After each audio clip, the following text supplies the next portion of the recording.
Hey everybody, this is Robert Roundtree with the Marijuana Solution, brought to you by FloridaMarijuana.net. And in this podcast, we're going to be speaking with Dr. Barry Gordon of VeniceCare.com, and we discuss his do no harm cannabis therapy policy and how some of the current proposed rules don't really align with the do no harm philosophy. He's also agreed to volunteer his time to help get some co-sponsors on the Senate Bill 614 by Jeff Brandes, which we spoke with Senator Brandes in the last episode. If you haven't listened to that, please do so. And remember, we are dedicated to the medicated. Subscribe, like, and share this, and welcome to the show. Aware of this marijuana solution. Hey everybody, we're speaking with Dr. Gordon of VeniceCare.com. He was a guest on our show a couple weeks ago, and we decided to bring him back. How are you doing today, Dr. Gordon? I'm doing great, Robert. First off, I want to congratulate you for a fantastic interview with State Senator Brandes, who I actually also had a chance to talk with a couple weeks ago. He was very gracious to give me some time, but I'll be honest with you, I consider to be leading the way towards patient education out there and keeping the citizens of Florida really up to date on really what is going on with the state legislative process. So, following your interview with him, I consider it to be an honor and a privilege to be back with you. So thank you for the time. You're welcome, and I really appreciate all those kind words you're giving to us. That's what we're trying to do, is make sure those patients that are out there, and even people that aren't patients, maybe family members of patients that are trying to get information for them, can get the most up-to-date and accurate information about what's going on. Well, for sure. And just to start off, Robert, I think just to talk about what went on in Florida over the last week, of course, the Office of Compassionate Use had their road trip across the state. And when you said patients, of course, there were plenty of patients at the meetings, but as you well know, doctors, nurses, caregivers, general citizens, there was law enforcement there representing as well. Really just the broad range, of course, of Florida citizens that voted by 71% to get this thing together. Yes, that's absolutely right. An overwhelming majority of Florida residents voted for something and agreed on it. Oh, we saw that. I mean, it's unheard of. Well, the parking lots were full. The speakers were numerous. I got to salute the Florida channel for being there and videotaping them, so that they were all available. We were at the one in Tampa. And, just a couple key points. And, I want to go back to the Brandes bill. As to me, what the most important thing I think that came out of each meeting that I saw, and surely the Tampa session where I was at, was the very strong voice to maintain the doctor-patient relationship as the most important aspect of the deciding factors of who qualifies for the medicinal cannabis program. That was loud and clear. Absolutely. And for our listeners, can you explain to them when the relationship starts with the doctor? Right. Well, at our clinic, which is Compassionate Cannabis Clinic of Venice, or VeniceCare.com, we wanted to follow the state constitutional amendment to the letter T. So we didn't start seeing patients until January 3rd, where the new, when the new constitutional amendment allowed for the new qualifying conditions. And then, of course, you need to establish the 90-day relationship with a qualified physician. Now, that physician would have to have taken the course, of course, which is put out by the, Florida, Health Department. And it's an easy course to take. It costs $1,000. It's an 8-hour CME course. If your physician would have taken that course and you have a 90-day relationship already with him, he's been your physician for years. Robert, it astounds me that every oncology practice in the state does not have at least one practitioner within the compassionate care program. It's tragic.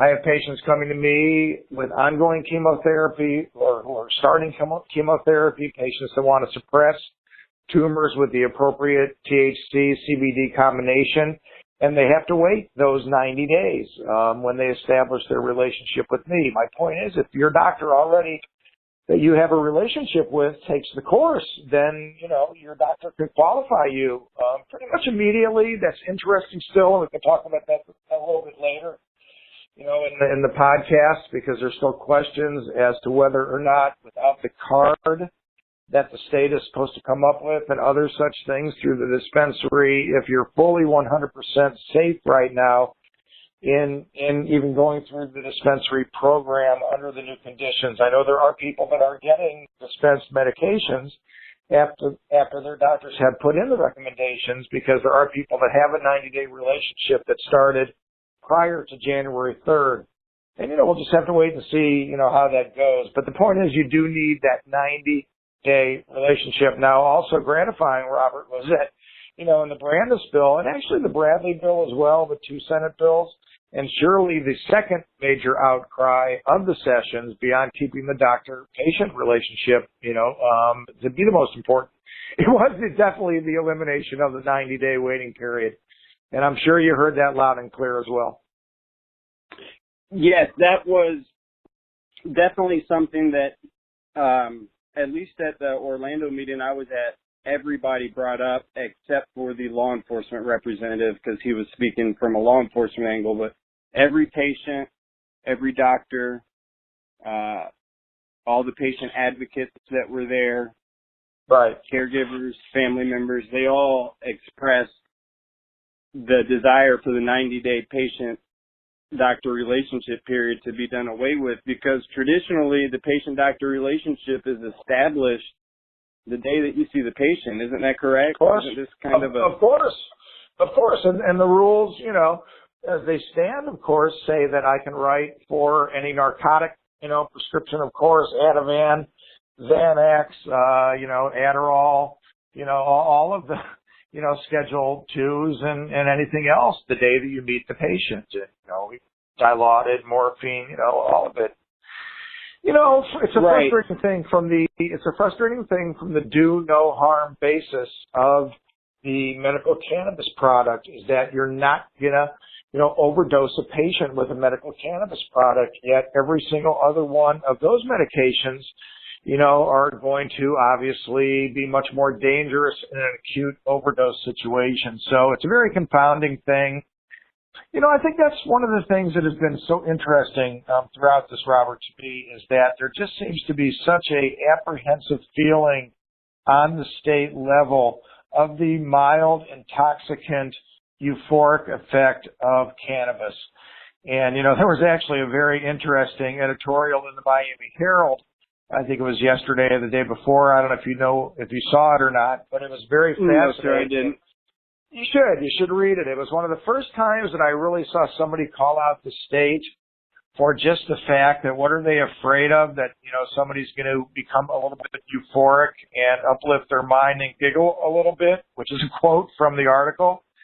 And it's so interesting to me that if you look at the meds like Zoloft and Prozac and Lexapro, Xanax, Ativan, Valium, the narcotics, of course, they all have that mildly euphoric effect. Alcohol, of course, you can go out and drink a half a bottle of that. Believe me, I couldn't get past 2 drinks, of a good vodka. But seriously, you can go out and heavily intoxicate yourself. So to me, it's just such a frustrating thing. And what's interesting too, Robert, and I don't talk too much about, but as the CBDs have become more prominent, and I salute their ongoing research, of course, and no one should diminish the benefit and positivity of the CBDs. I feel like to a certain extent that we've hitched our wagon to the CBDs. Now, of course, the CBDs from the cannabis plant are so much better than from the hemp plant. All the research shows that, both in the quality of the CBDs in the cannabis plant and the quantity. They can't even use the leaves of the hemp plant. They have to literally use the stalks, and they have to grind them up. And it's just not a good way to get CBDs, and they're not high quality. But the point is that with the higher quality cannabis CBDs, I feel like to a certain extent that the THC component of it, which all the research shows, and, this comes right from the Florida course that physicians need to take to become a compassionate care provider. It's what's called the entourage effect.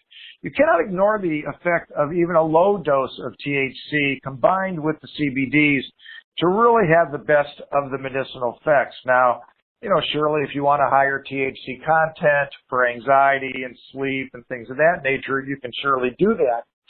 But it's just, my point is, it's interesting how the CBDs, like I said, we've kind of hitched our wagon to them because once again, no one wants to even admit the fact that a mild intoxicant is not necessarily a bad thing.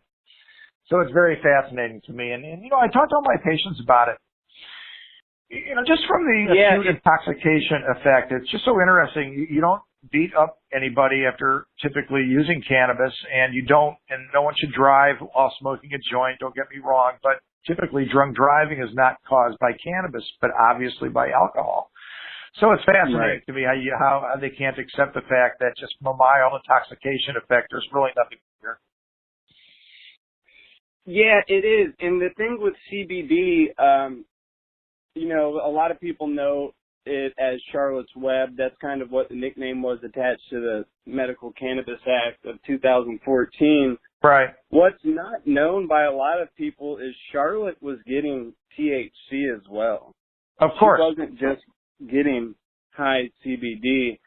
So I think there's been a little bit of misinformation out there, because if you use just CBD alone, I've actually heard that it can cause, in autistic patients, sometimes it can cause the stimming to be a little more prevalent, and it also can cause complications with some epileptic patients if it's just CBD, and that's specifically because of the entourage effect that you're speaking about. For whatever reason we haven't figured out yet, that synergistic blend of those cannabinoids that are in the plant work so many orders of magnitude better than just either of the singular cannabinoids. They were in the plant for a reason. I trust the plant. I trust the plant. I love it. That's a great slogan, Robert. And you're right. And I'll tell you what, one reason we don't know is because we haven't been allowed to do the research to know. It's one of the things that drives me forward every single day. I've had a fantastic first month. I know I spoke to you a couple of weeks ago. Literally, the patients that have walked into my door every single day have just been a fascination of broad spectrum of all Floridians, many veterans, of course. I'd say the average age of the patient walking into my practice is probably about 50 years old. And as I've said many times, and actually, Patty, my wife, who works at the front desk, first said it, if the legislators would sit outside our office and watch the patients that, on our bench and watch the patients that are coming into the door, they would quickly find comfort that these are average Floridians with legitimate health problems coming in, to the clinic. And I also invite all of them to read the compassionate care course that I, as a physician, was required to do. I was going to say to the Tampa session, but Patrick, my executive director, said, "Oh, don't even suggest that." I said, "You know what I want to?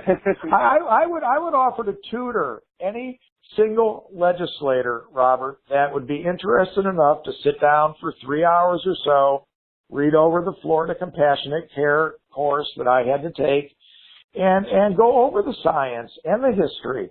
I just think it would be so helpful, and I would be pleased to lead a learning legislative session for anybody who would care to go over the course chapter by chapter. I told you, I think the first time we spoke, the entire first chapter is just based on the history of cannabis and the opioids and how the cannabinoids were basically taken away, in the late 30s, early 40s because of the non-usefulness to the big pharma companies of the cannabinoids versus the opioids because of the water distillation process for injection through the hypodermic needle, for the opioids, which they could not achieve with the cannabinoids. Plus, interestingly, too, of course, they had to import the poppy plant whereas weed, as it is, was growing everywhere where anybody wanted to grow it, essentially.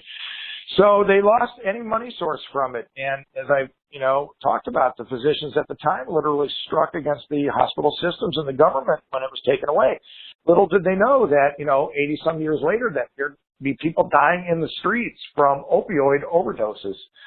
Whereas the cannabinoids, as we know, have the widest safety profile of almost any known medicine. So, I'll tell you, it's been a pleasure to practice a do no harm type of medicine and give my patients, everybody wants the same thing, Robert. Three things. They want to feel the best they can and hope to feel better, of course. They want to do it in the most natural way that they can.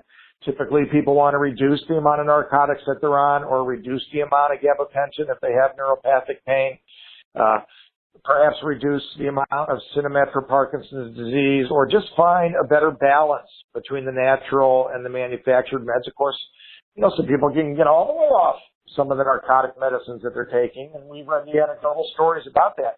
Once again, we haven't had the chance to do the research, And the third thing, of course, and you and I know it, people want and need to be legal. And, it's a frustrating thing for patients at this point who may not be able to afford the appropriate product if the dispensaries, and I guess that could be our next topic of conversation, because that surely was the third, I would say, most important topic at each and every OCU session that I saw, was what's going on at the dispensaries. How many will there be? What will the prices be? And that's what I was leading to. I've had many patients express to me the frustration at what they've seen coming out of the dispensaries, the quality of the product. Will there be flower available or not? Of course, we know you can't smoke it in Florida, but, people still want the opportunity to vape whole flower because of the entourage effect and, quite frankly, the price. Some people just don't want to have their cannabis distilled into oils and tinctures and things of that nature. But the point is, price-wise, too, people are very concerned that, of course, the appropriate product won't be available to them on the price side. So, I'd be interested in your impression on what you saw, in the meetings and that way from the dispensary side and where you see that going. Of course, the Brandis bill being very clear in his desire to open it up much broader than the 6 or 7 current dispensary companies. Yeah, that's right. He actually uses the term cannabis cartels. Oh, I know. Yeah. And I'll be honest with you, very interestingly to me, because of course I'm an Ohioan until I came down here full time a couple of years ago, so I didn't know a lot of the backstory about how the system was set up and, how the governor, appointed various people to various committees and, not to get into any name issues. But I think the bottom line is that everybody is waiting for the appropriate parties to put a legitimate program together at the state level. And that message was just loud and clear. And I think, once again, from the message of the patients, they surely want as many dispensaries as possible. They want them close to home. They want the best products that they can get at the best price. And, surely the Brandis bill, surely the Brandis bill seems to be the most logical one out there that leads towards that. Whether the Office of Compassionate Use can really have a major role to play in this remains to be seen. I think my, preference would be to see it happen at the appropriate state legislative level and see them take care of this early in their session, be it early March. I think March 2nd they start. And, I tell my patients all the time, and not to take too big a shot at the legislators, but, if it was a 100% pay raise for themselves that they were voting on, we surely wouldn't be waiting 90 days, and we surely would know the outcome. Oh yeah, within minutes. To get so they need to hear they need to hear the voices of the people of Florida, and know that this is an extremely important issue, not just to the patients, but to doctors and nurses and caregivers and really everybody else who were at those sessions. The message was loud and clear. It was, and from my perspective, I'm a patient myself. I can't even come close to affording my full 45-day recommendation. my doctor recommended up to 200 milligrams a day. And when I priced it out over 45 days, it was over $2,000. Wow. And I'm by no means the patient in the state that's prescribed the heaviest dose. Wow. I haven't. Yeah, for sure. I've spoken to one patient that has been able to afford their full 45-day recommendation, and a lot of patients that I speak to actually say that, you know, they've gone through the process, received their recommendation, and then when they've gone to the dispensary or called on the phone to get it dispensed, and they realize the cost of the medication, they have to decide that they unfortunately have to come to the realization that they will have to continue to go about things as they have been and remain on the pharmaceuticals because that gets reimbursed through insurance. Yeah. We are hoping, and we have some conversations with the dispensaries, we would like to see a sliding scale for patients that may be on Social Security benefits or SNAP benefits or, you know, other types of benefits or fixed income, because unfortunately a lot of the patients that need this the most, you know, they may have been dealing with, like you said, cancer for years, fighting it, and their resources were exhausted. Oh, for sure. You know, the people that have gone through those type of processes, you're right, resources are exhausted. I surely can't put it any better than that. Yeah, you know, and that's why, and once again, I think, you know, Senator Brandis's bill surely is the best that we've seen so far. But as you noticed, he quickly shot down, you know, any potential home grow or, you know, small cooperative type of grow type of circumstance, you know, things that really could bring the price down, you know, to that extent. I mean, and let's face it, you know, people that have certain infirmities, you know, cultivating would be a nice hobby, you know, absolutely. To a certain extent.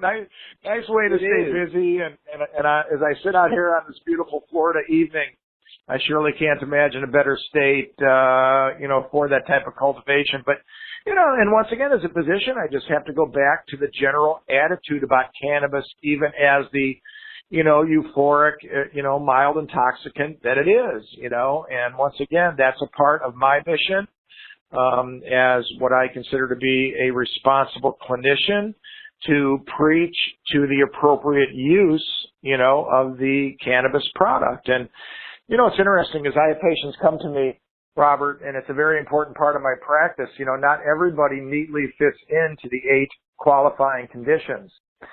And that's why it's a very, very important thing to maintain the wording. For example, one of the things that scares me the most about how the rules came down in the OCU wording was where the Board of Health became involved, and how that any other body could now get in the way of the appropriate qualifying conditions. You know, my understanding when I opened my practice on January 3rd, that it was a very clear process of these 8 or 10, if you include the original 2 conditions, plus the very important and other likewise debilitating conditions of a similar type, right? With the very important secondary thing, which I haven't seen anywhere, but is crucial to what I'm doing with my patients, based upon the conversation between doctor and patient, right, that the medical cannabis product is better for you than the manufactured pharmaceutical product. And my belief is, in this day and age, each patient should be able to make that decision in conjunction with their physician with the appropriate discussion. And that's why, you know, to a certain extent, the 90-day rule is somewhat of a pain and surely is brutal for certain patients. But for other patients that need my advocacy a little bit more, I like it because it allows me to establish a relationship with the patient, see him back for a second visit. We discuss the process. They know my philosophy. I get to know them very well. We do a half-hour visit on our initial, you know, intake. So I really get to have a feeling for what's important to my patients. And once again, that's why I can tell you without qualification, it tends to boil down to those 3 things: the hope to feel the best they can, the desire to do it in the most natural way that they can, and once again, the need and desire to be legal within the system. And you know what, Robert, I tell everybody, if a patient's going to walk into my door and make the commitment to let the state know what they're doing, right, that this is important to them, to their own health, right, be it for one of the 8 immediate qualifying conditions or for those patients that don't necessarily fit in. To me, they each have a unique story that is important. So my belief is a very strong personal advocacy from me with the appropriate exam and history. In general, I like to think that most patients, do have reasons to qualify. We need to keep the broad nature of the program open so that physicians can use their discretion to determine what is a debilitating condition for each individual patient. Right, and that's what we've entrusted physicians like yourself, Dr. Gordon, to do for centuries, is to make those decisions. That's what you went to school for. That's what you've spent the last, 3 decades refining as your practice. So who better to make that decision if I were your patient than you? And something that I like about the Brandis bill is he wants to do away with the 45-day automatic renewal and put it in the hands of the physician for up to a year. So depending on the condition, like for someone like me, I have chronic pain. It's not going anywhere anytime soon. So I could see a need for, being able to extend that recommendation period. Whereas if you may be treating something else that might be more acute or whatever, you might not need a extended recommendation or, license to be able to absolutely. And then there's going to be and there's going to be some patients that need, it's interesting, my patients will sometimes say, family, friends too, well, what happens if it ultimately goes recreational, legal in Florida, this, that, whatever. And I would say, hey, first off, I'll just go back to my semi-retirement laser tattoo removal practice and fishing every other day because I was retired. And I got back into this because I firmly, as you can tell, am passionate about it. I knew I had one more good battle in me, and I feel like I'm carrying the battle forward for those doctors in the 40s that lost, But the point is that, I just want to be there, for the patients, for the education, and for the advocacy that I know we need. And, you and I, Robert, and that's why I am so pleased to be with you whenever you want to have these type of conversations because it's an ongoing process. And, we need to continue to insist that in Florida we can bring the best product, towards our patients for the best price. It hurts me to know that someone like you, when you price out those products, are having difficulty with achieving it. I know that as well. I've seen the products that are being offered. It's so interesting. Each product is just so pharmaceutically altered almost to a certain extent. It's interesting to see if the Brandis bill will open things up to allow for smaller growers to, produce a wider variety of products. I just think anybody that has an expectation right now of walking into a dispensary and having it look like a Colorado or a California dispensary is going to be sorely disappointed because surely you're not going to see you're going to be disappointed. But we do have time to make things right. Right. But we do have time to make things right. I'll be honest with you though.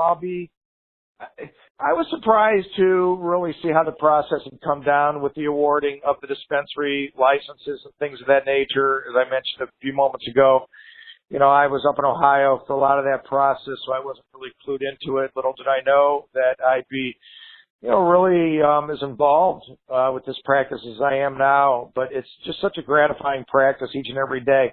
But I was surprised when I really read how it came about that these particular organizations became the growers.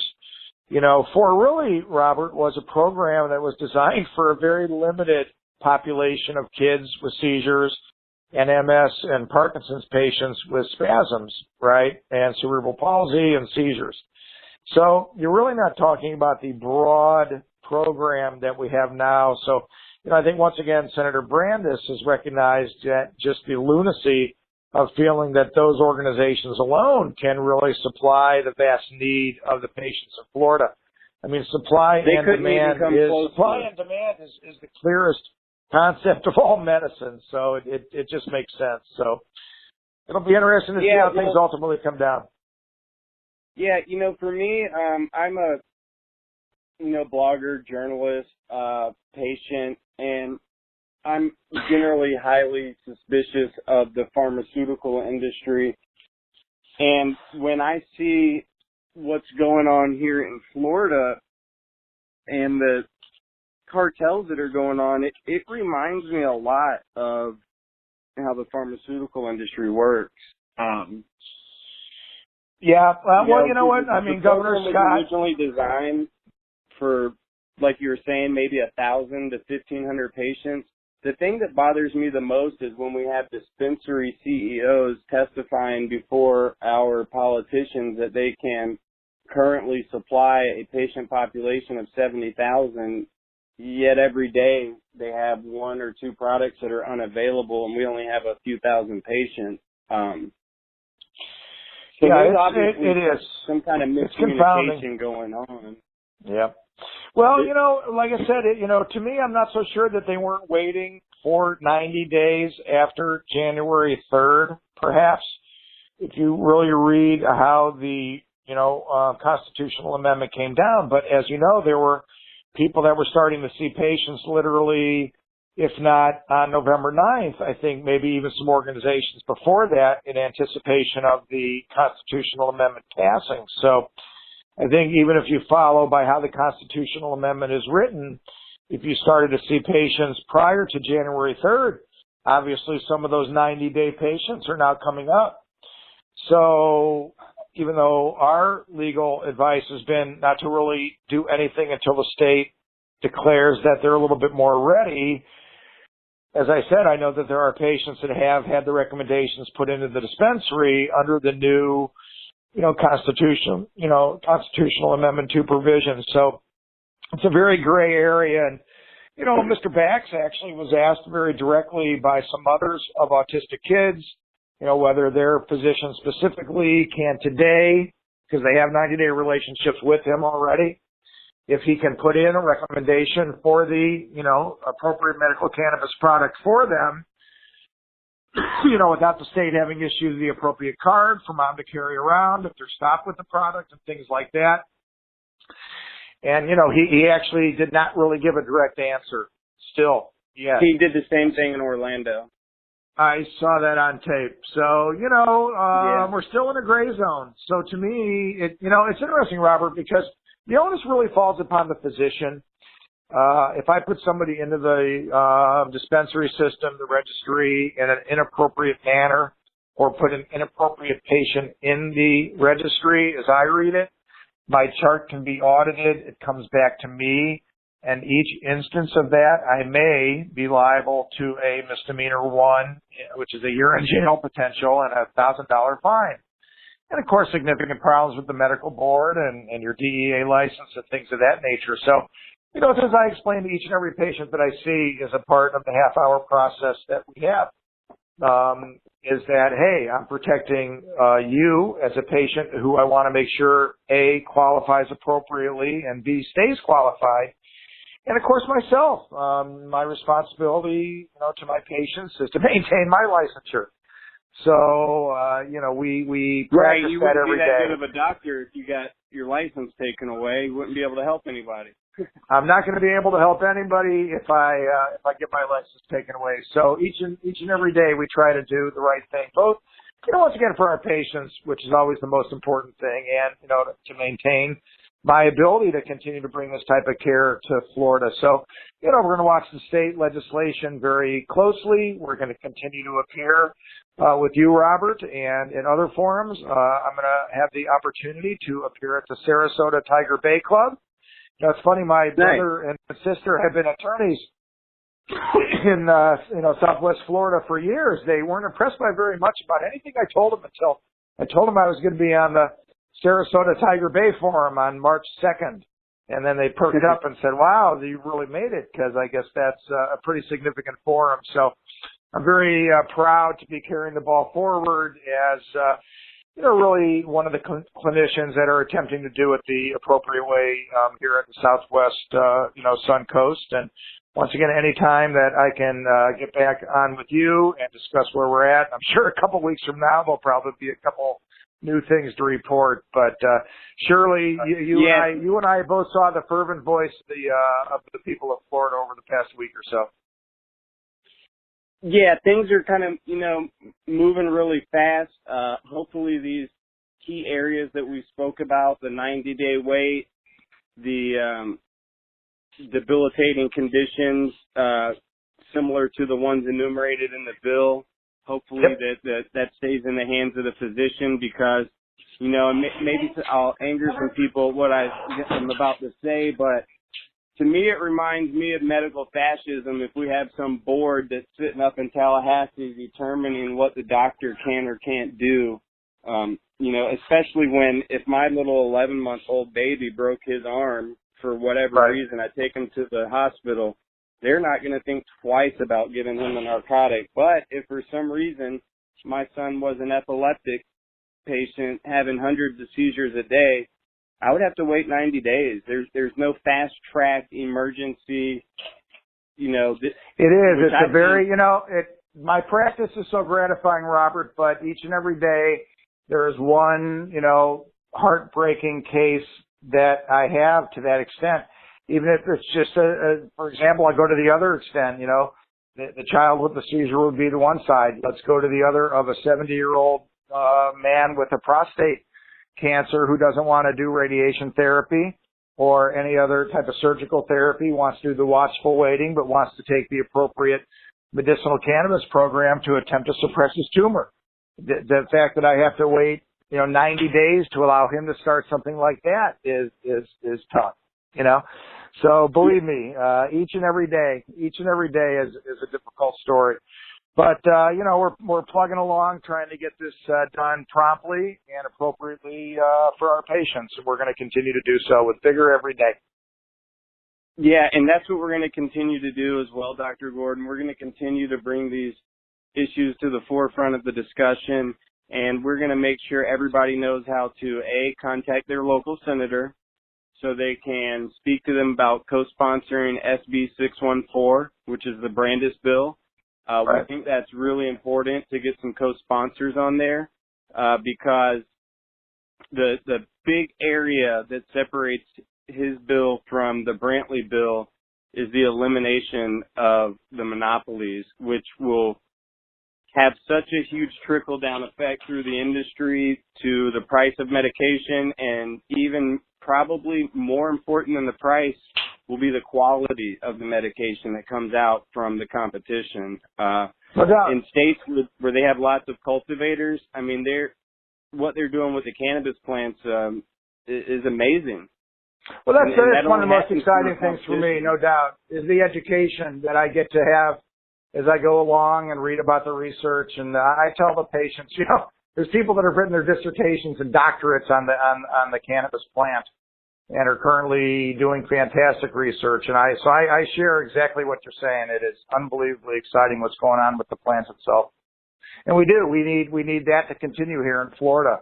But, and I say this, the dispensaries are in existence now. And, I've spoken to the medical directors of a couple of them, and they all want the same thing, Robert. They want the best medicinal product for their patients. So, I think they'll have the opportunity as those that were there first to ramp up and get things together appropriately. So I still think they're going to have an advantage because they were there first.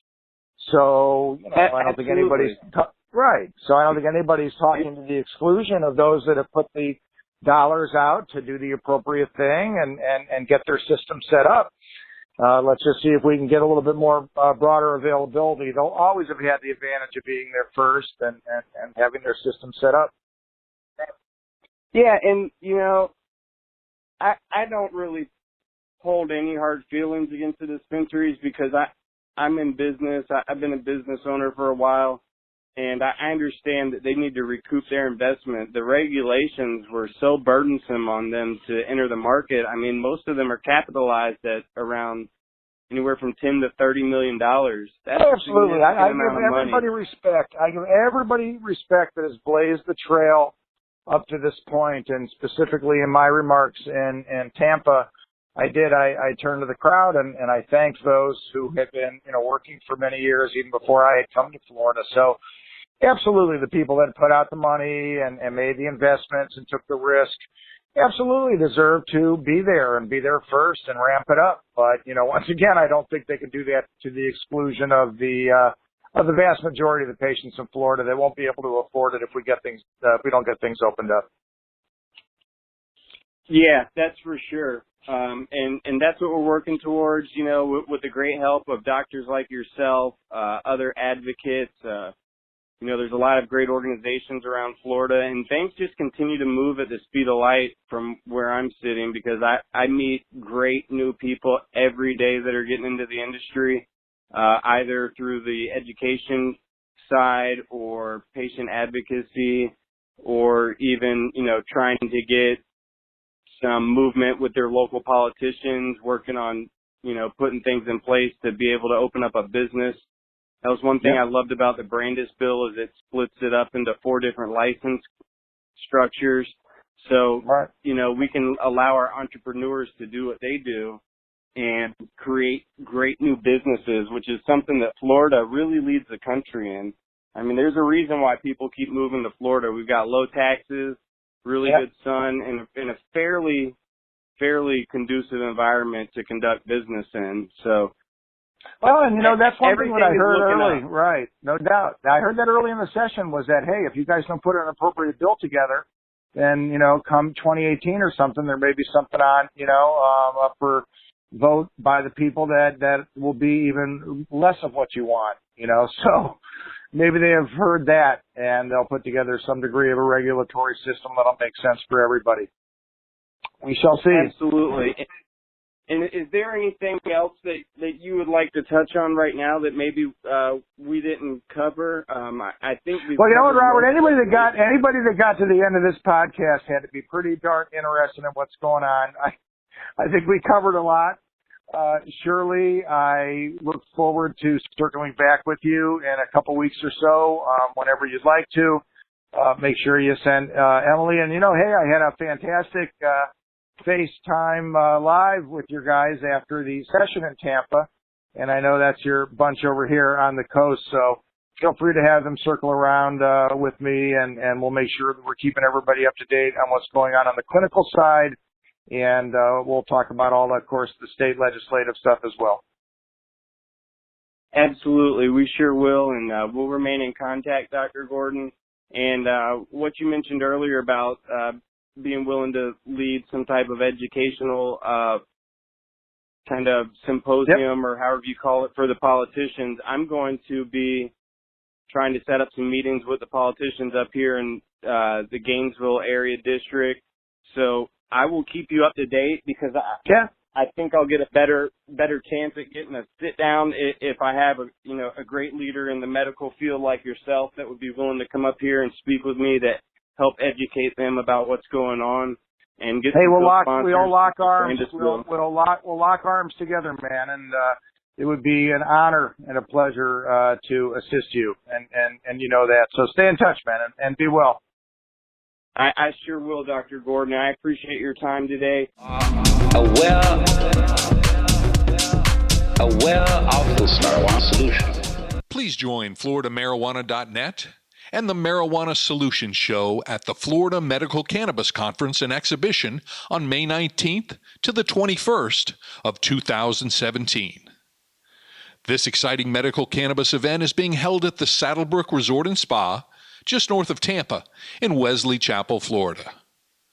The conference covers many facets of the growing Florida cannabis industry, including expert presentations on new medical research, brain health, legal considerations, and financial topics. You can visit their website now at floridamedicalcannabisconference.com, or get more information by calling 850-558-0609. Early registration discounts are offered until April 15th, so please sign up today at FloridaMedicalCannabisConference.com.